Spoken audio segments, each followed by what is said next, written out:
I want to refer to an article in the Post-Standard, the Syracuse Post-Standard, which is the newspaper where I reside, and it's talking about after the 2008 housing crisis. Nearly 100 houses were sold to out-of-country landlords brokered by a British conman, and more than half of them reside in my assembly district. More than 60 foreign investors, Hong Kong, England, Romania, South Africa, Australia, Kuwait, Qatar, and the list goes on, purchased 1, 2, 3 bedroom houses in my area. Currently, more than 20 of them are now vacant.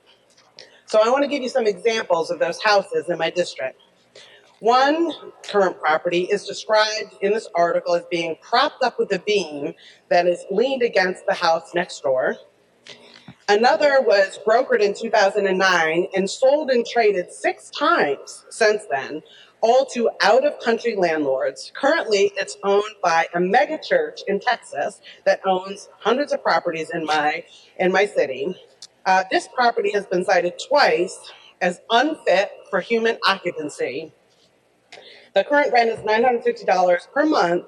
That includes heat, although the furnace apparently frequently does not work. And another house in my district, in the last 5 years, this house has been cited 27 times. Broken windows, missing smoke detectors, broken water heaters. Several sinks don't work in this apartment. The back door is nailed shut since it leads to a porch that's falling off.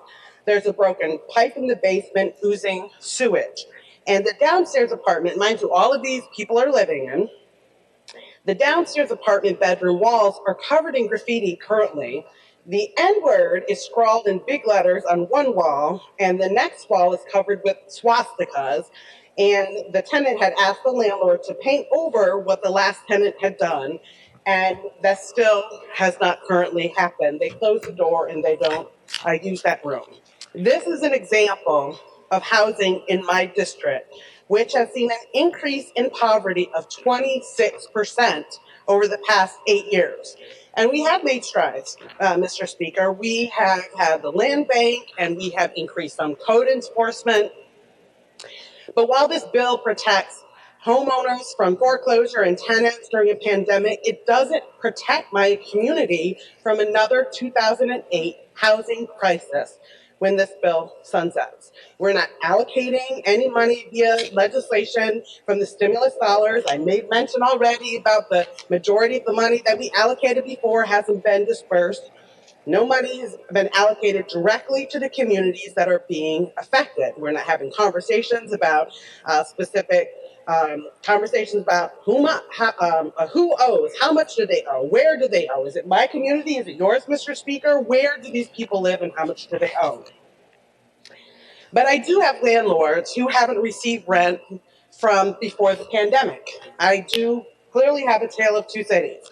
I have landlords who have some tenants who are working and who have not paid.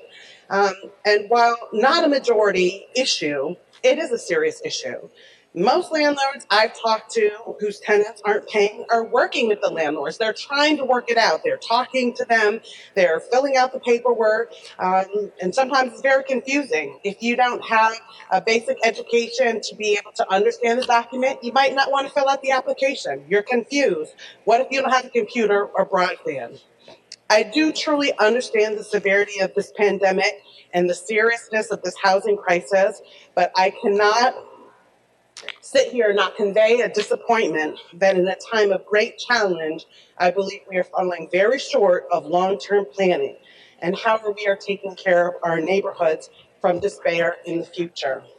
I don't want my community to fall prey again to predatory investors. We've come a long way and we're still not far enough. And they're looking to make a quick money on the backs of our very poor, the ones that I mentioned before.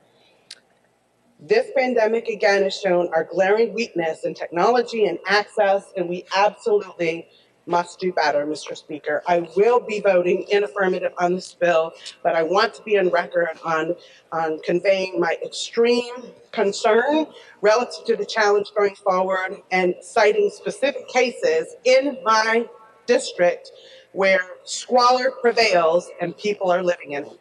Thank you, Mr. Speaker.